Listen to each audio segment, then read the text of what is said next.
Hey everyone, it's Jason from GameRave.com, and this is GameRaveTV.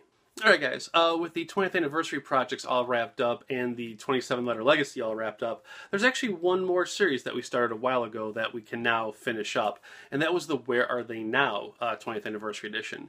The two games left are Rayman and Ridge Racer.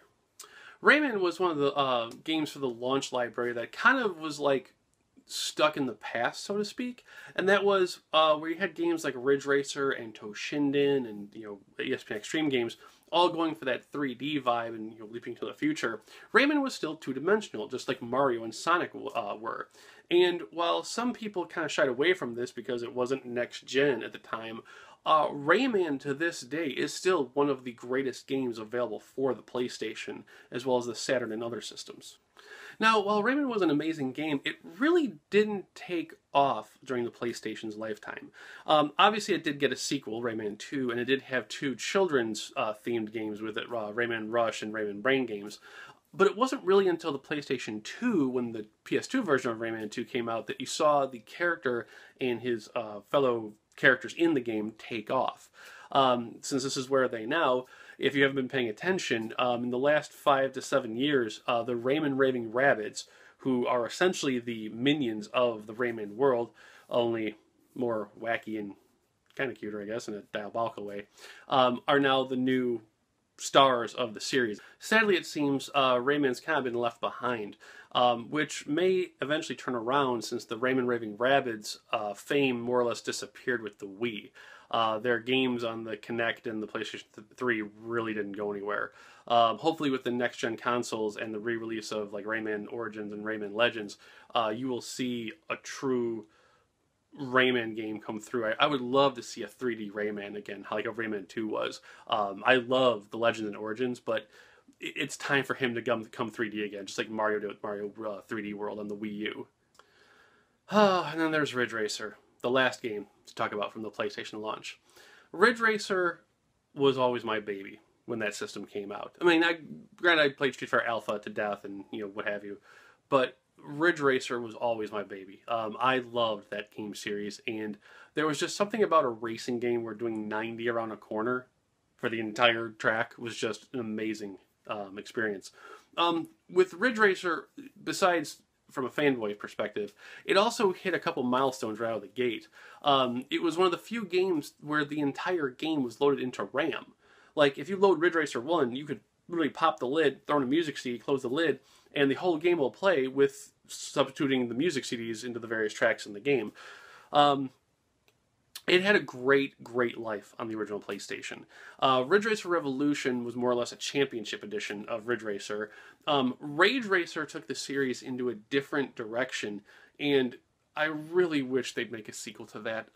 Just, you could customize cars, the logo you made for your hood would actually appear as an advertisement on the track. It was really cool from a graphic designer standpoint. The series ended its PlayStation run with R4, where they kind of tried making a Gran Turismo type Ridge Racer. And while it was an amazing game, between the four of them, I've always felt that Ridge Racer 4 was more dry. Like, it just didn't have the pizzazz that like Ridge Racer or Rage Racer had. But, to each his own. Sadly, the fame and fortune that Ridge Racer had on PlayStation 1 came to a screeching halt with the release of Rage Racer 5 on PlayStation 2.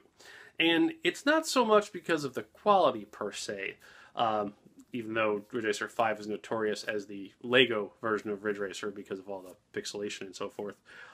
It was that the series basically ended up just becoming Namco's like benchmark test for a system.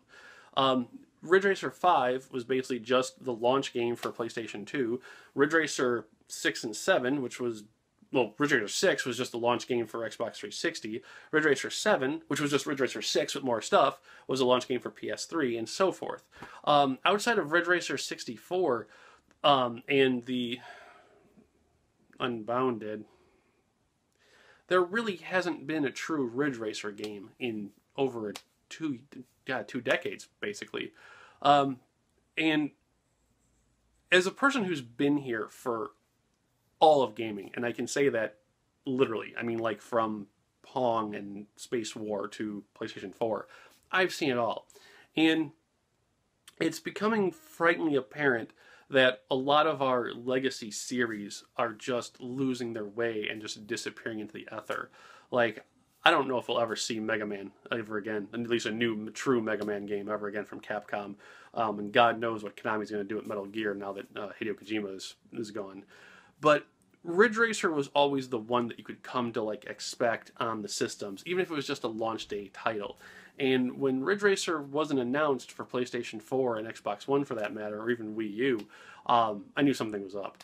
So hopefully Namco can get, you know, their developers to stop making boobs bigger and Soul Calibur and get back to making an amazing racing game, because Ridge Racer deserves so much more than this in the modern day.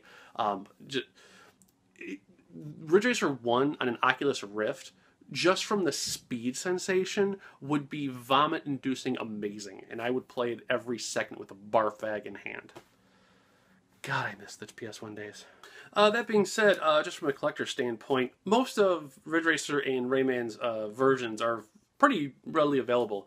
The only one you really have to worry about as far as Rayman is concerned is Rayman 2's collector's editions. There's a beach ball one and a watch one. The watch one you can usually spot at least once or twice a year on eBay. The beach ball one, good luck. I'll leave it at that. For Ridge Racer, the only real hard one to find would be Ridge Racer 4's JogCon, the tall box special edition. It's not rare per se, but it's not rare per se, but it's rare to see people actually keep the long box. You usually just see the JogCon in the controller, or in the game. Other than that, Ridge Racer's plain jewel case edition, I mean the actual jewel case, not the long box, is also pretty hard to find. It's also one of the most unique disc arts ever because it's quite literally just the cover slapped onto the disc. It's just, I've never seen anything like that before. It's so crazy. Alright guys, and that wraps up the 20th anniversary edition of Where Are They Now? If you'd like to see this series expanded into just everyday normal gaming and so forth, let me know and I will continue the journey with you guys.